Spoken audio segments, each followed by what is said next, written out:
Alaska is made possible by Kupik Carlisle Transportation, your full-service transportation and logistics company. A special thank you to Scan Home and Scan Office Furnishings. And thank you, Alaska Commercial Company, for your support. 1, 2, 3, 4, let's go. It's Heartbeat. It's a fabulous show. Alaska. Hi, Heartbeat Alaska. It's Heartbeat. Alaska. Pull up a chair and enjoy the show. Hear it from Sitka to Barrow. Gather around for Jeannie's show. It's the Aleut, the Indian and the Eskimo. It's the Aleut, the Indian and the Eskimo. Welcome one, welcome all. Hello, everyone, and welcome to Heartbeat Alaska Native News and Information. I'm Jeannie Green. It's summertime, and this is a fun time of year. So this is a fun show, an important show as well. We begin by sharing a Native-owned business with you. It's not your typical Native-owned business. It's a pizza parlor. You guys want a pizza? Yeah. You guys want a pepperoni pizza or a cheese pizza? Cheese. Okay. Cheese.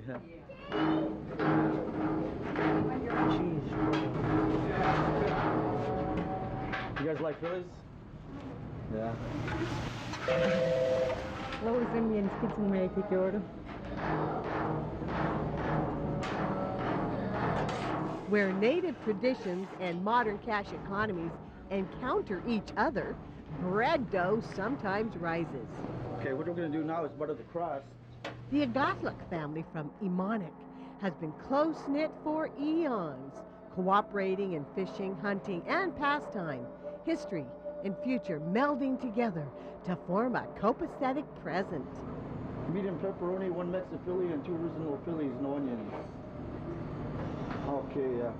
We go out seal hunting, whale hunting, and also bear picking. It was we'd all go as a family. Like when we were out in fish camp, I assigned somebody they had the fish open the stomach, clean out the inside. Oh, we'd make a open fire and we'd cook we put fish on sticks and cook them over the fire, or we put birds on the sticks and cook them over the fire. We call them maniakin. Subsistence, so close to the heart of this family and so many others in Alaska, centers around food, the thing that brings nourishment, flavor, and a shared experience to people. And we want 20 of them. 20 of them is $14.99, so there's 4, 8, 9. And food is now providing a living for the family as well. Nicholas, can I get some 2 more free breads?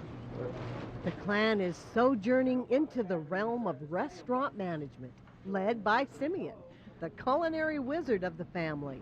Mushrooms, onions. He teaches my boys how to cook. Jalapenos, that's basically a Mexican Philly. Yeah, my son was only 5 at the time, and I woke up one morning to my son having a full flame, trying to cook like ungabuxi. Oh my. They call them ungabuxi. And I'm going to add some cayenne pepper. Yeah, a little bit of cayenne. Through the years, Simeon used his upbringing to grow, always pushing forward. After trying his hand at DJing and other endeavors, he found his way into the food preparation industry. Sometimes it's just the choice you make. You never know what kind of choice you're going to make till you get there. You know, then you come up to a crossroad and you say, oh, I need to do something now. And this is just one of the things that came easy to me. Simeon always had a knack for getting the job done and brought that strength of will to his new business. House Philly, extra meat, no onions, 2 of those. Without the support of his family, friends, and colleagues, though, his venture wouldn't have gone far. This business here is, you know, everybody in our family comes in and does a little bit. Me and Nicholas over there, There's over there the guy with the chef's jacket. We're here all the time, every day. Rest of the family, they come in and help when they can. 20-piece buffalo wings. From his cousin Teresa, taking customers' orders, to Nicholas, another cousin, giving a hand in the kitchen. Everybody pitches in to help in their own way. You know, leave them in there until the cheese melts. My cousin Nicholas, we call him Demo. Either he does the deliver, I drive, but he'll bring up the food, or my cousin Teresa. Yeah, you know, they say that, you know, people, you know, in the small communities, they have to kind of work together to survive, and I think it's just the same here in Anchorage. You know, people and families, you know, come together and do everything they can together to make lives, our lives a lot easier when we're working together. Bye. Call me later. All right.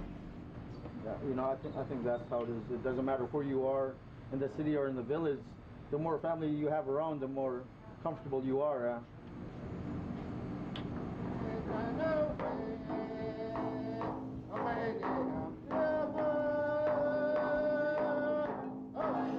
Well, I feel happy for him. He's been going his own way, do his own thing, and he's getting accomplishing a lot. Yeah. You call yourself a go-getter? Yeah, a lot of people say I am, but you know, I just do the best I can at whatever I can. Okay, yeah. And so the pizza dough rolls on, slides into the oven for another customer. 14-inch box. And the counter is cleaned in preparation for another day. Simeon and his family have a lot of work to do. You guys enjoy, okay? Thank you. And many mouths to feed.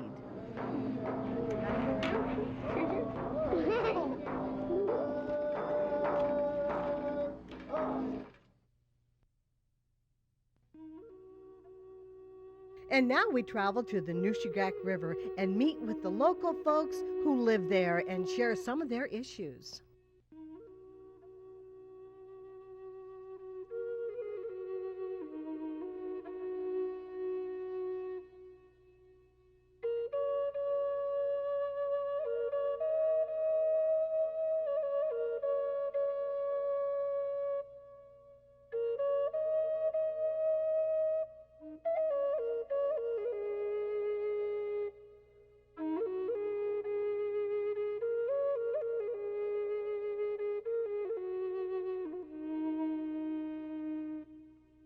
Most of our dinner tables come from the land itself, what Mother Nature provides, like the moose, caribou, ptarmigans, waterfowls. If Alaska is a state rich in resources, then the Nushagak River region is one of the richest areas. Nushagak River is on the map, you know, for catching the biggest king salmon. And the biggest moose was caught, you know, 3-4 miles from the mouth of Mochotna. The Nushagak River runs over 200 miles and drains into Bristol Bay near Dillingham. The area supports a huge commercial fishery, a vital subsistence fishery, and a fast-growing sports fishery. It's a land of timeless beauty where native Alaskans have been carving out an existence for centuries. It's a land with a growing reputation. People come from all over the world to see the wildlife that Alaska has and to fish its grand fisheries, to catch salmon, rainbow trout. But it takes more than a pristine environment to make a healthy economy. Going through a very, very tough time. I've been involved at the plant level here for 21 years, and this is probably one of the most difficult years of those 21 that I've ever seen this industry go through. And I don't think we have a bright light at the end of the tunnel yet. Norman Van Voctor is the Bristol Bay manager for the Peter Pan Seafoods. He knows as well as anyone that the commercial fishing in Bristol Bay is in trouble, big trouble. The fish are there, the workers are ready, but the price is low and getting lower. Last year, we advanced 65 cents a pound, and a lot of the final fish prices were in the 70 to 71 cent range. This year, our base price is 40 cents a pound, almost a 50% reduction. And do I see much upside potential at this point? No, I don't. The single biggest change in our business right now is the advent of farm fish.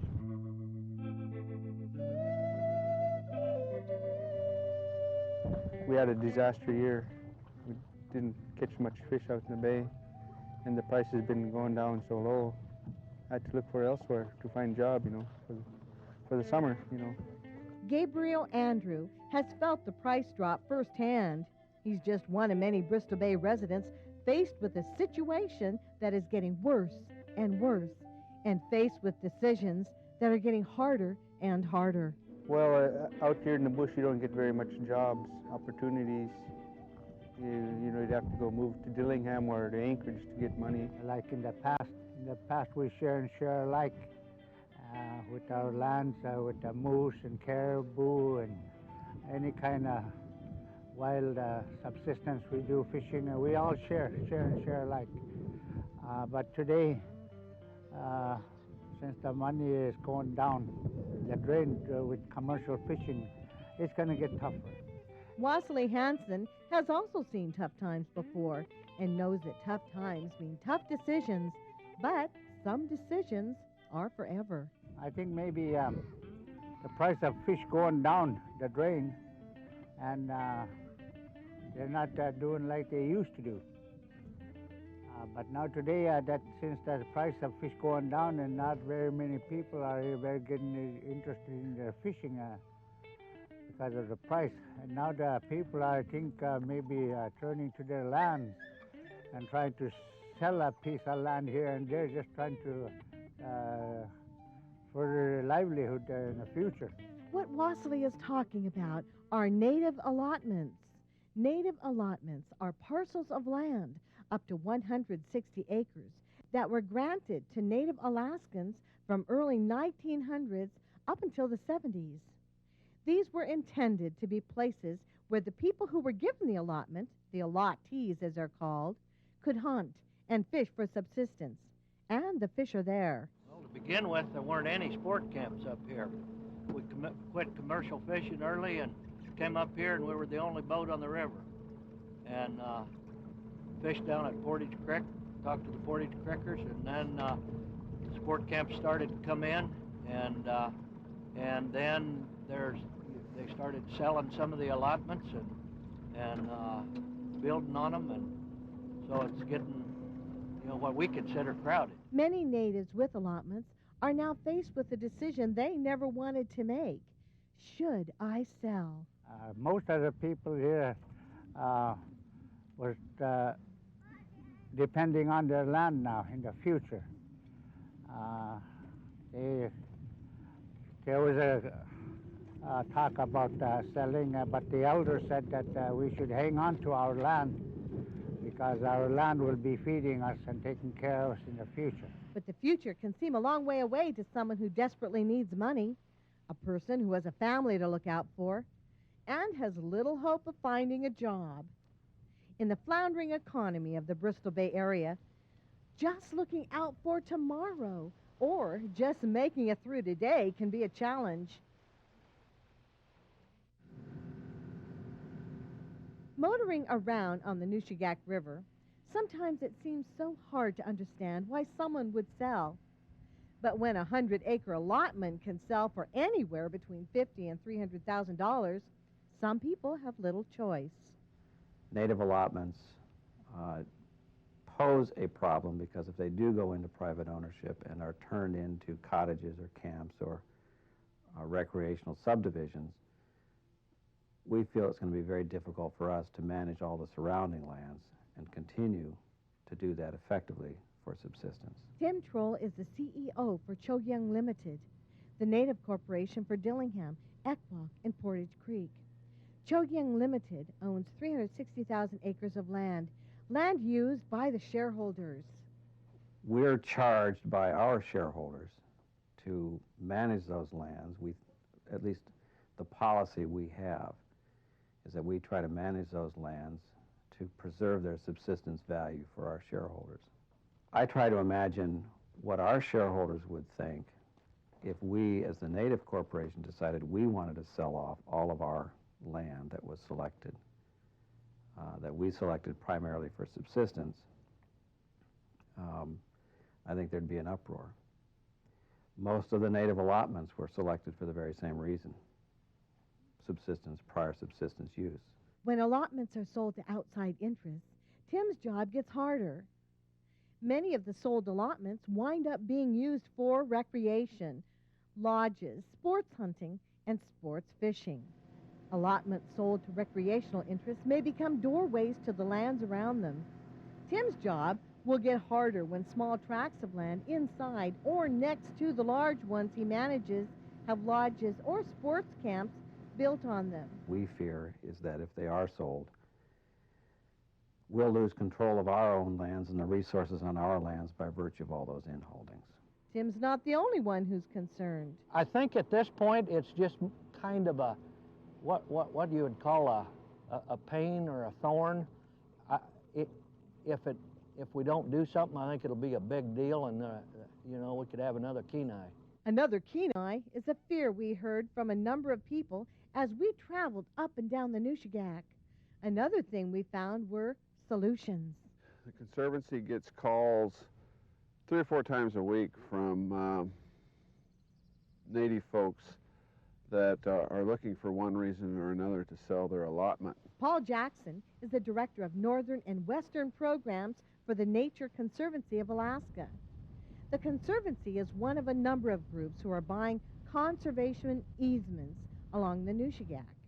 Easements that may ease the problems facing the natives on the Nushagak. Conservation easement is a way that if someone wants or needs to sell their land, it's an option where they can actually gain some income but still retain title, hold title to the land. For example, if you own 100 acres and it's worth X amount of dollars, the Nature Conservancy will pay you a certain percentage of what the development rights on that land are worth, and we'll draw up a contract between us that basically would say what you could and couldn't do. For example, on a native allotment, we would typically allow folks to still build a cabin and be able to use the land for subsistence, for hunting, fishing, etc.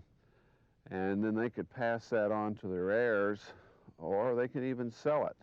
The only hitch is that the easement that we would hold on the property stays with the property into perpetuity.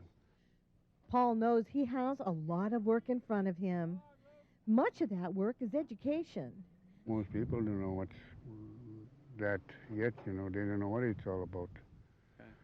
And it's a good thing, you know, to educate them, you know, and they'll probably go for that, you know, and then kind of talk to those guys not to be selling to somebody else. Simply traveling the Nushagak and talking to the people along the river. Many have never heard of the Nature Conservancy. Well, the Nature Conservancy is an international conservation organization. We have programs in all 50 states and 31 countries. And we're very different than most conservation organizations. We're not an advocacy group. We don't stand in front of bulldozers. We don't sue people, litigate. We only work with willing landowners that want to implement conservation action strategies. Paul is not alone. The Nature Conservancy is only one group that sees this situation on the Nushagak not as a problem, but an opportunity. The Nushagak Mulchatna Wood Tikchik Land Trust is a group that we put together of interested people and to acquire easements and then shepherd those easements or steward those easements and then assist in orderly development. The Land Trust is looking for support from anybody willing to help. Already, they've enlisted help from the U.S. Fish and Wildlife Service, the Conservation Fund, Trout Unlimited, as well as the Nature Conservancy. What we envision is to attempt to put groups together and get money and buy the conservation easement on the allotment so that the person could enjoy the allotment still, and or assist in orderly development, just kind of maintain the unique flavor of this land. Maintaining that unique flavor doesn't mean eliminating recreational users altogether. It just means thinking carefully about where and how much. And there's nothing bad, inherently bad, about sport hunting, sport fishing, or lodges. It's just how much and where.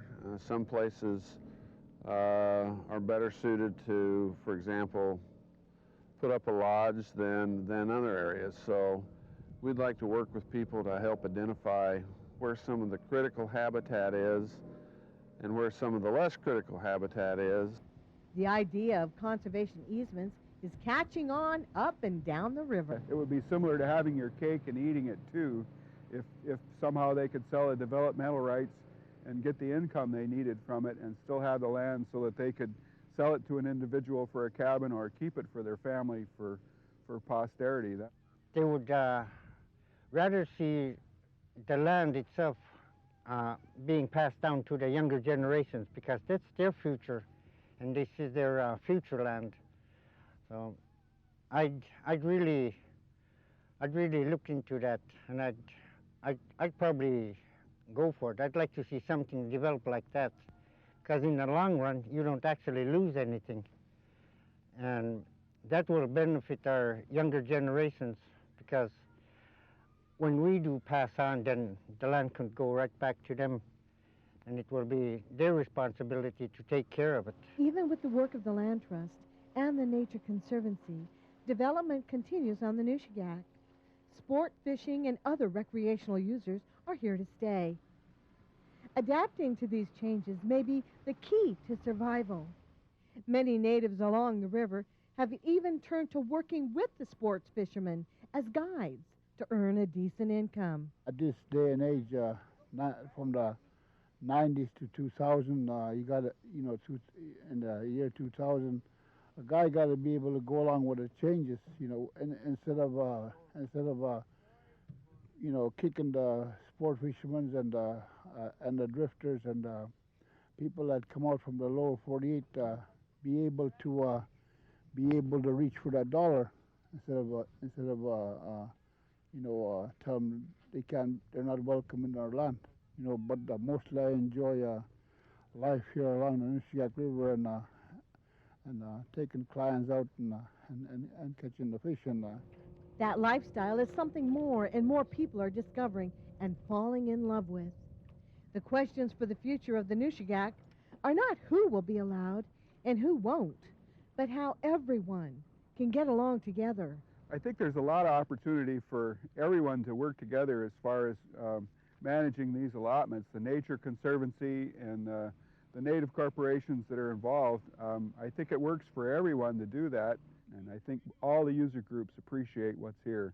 The beauty, the naturalness of it, everything that's here is something that all the user groups that come here really want to see and try really hard not to destroy in any manner. Well, hold it up so we can see it. And we have a huge variety of user groups that come out to use this land. We have sport fishermen, we have people that come for subsistence, people that live here that either sport fish or take a moose for their freezer or a caribou, people that set their own subsistence nets and everything. And we've found a way on the river to make it all work so that all the user groups are able to get along and live in a cooperative manner. And it's been quite an evolution and an experience that makes me feel good. The importance of sharing and protecting the resource goes far beyond the people who live on the Nushagak.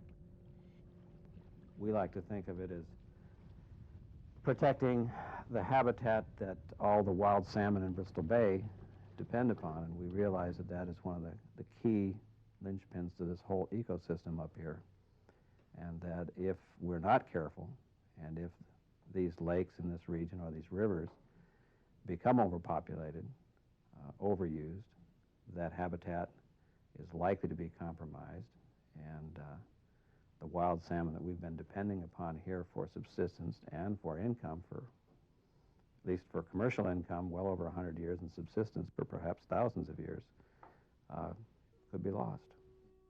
And it even goes beyond that. There is a delicate balance we have to maintain for ourselves and for the future. At the end of the day, it's good to know strong people with strong hearts are working hard to preserve what is there and balance ancient rhythms with changing times. And maybe what we all need is time to spend listening to the voices. Voices that tell us how this land was and remind us why we need to walk carefully into the future. Somewhere upriver is where I go every year to go out camping and seeing the way the land is and the way it used to be. It's pretty much the way I like to see it for myself, and I would like to experience it, seeing it through my children's eyes, the way it is. Nothing, just trees and animals on it, no lodges or anything. That's how I like to see it in the future.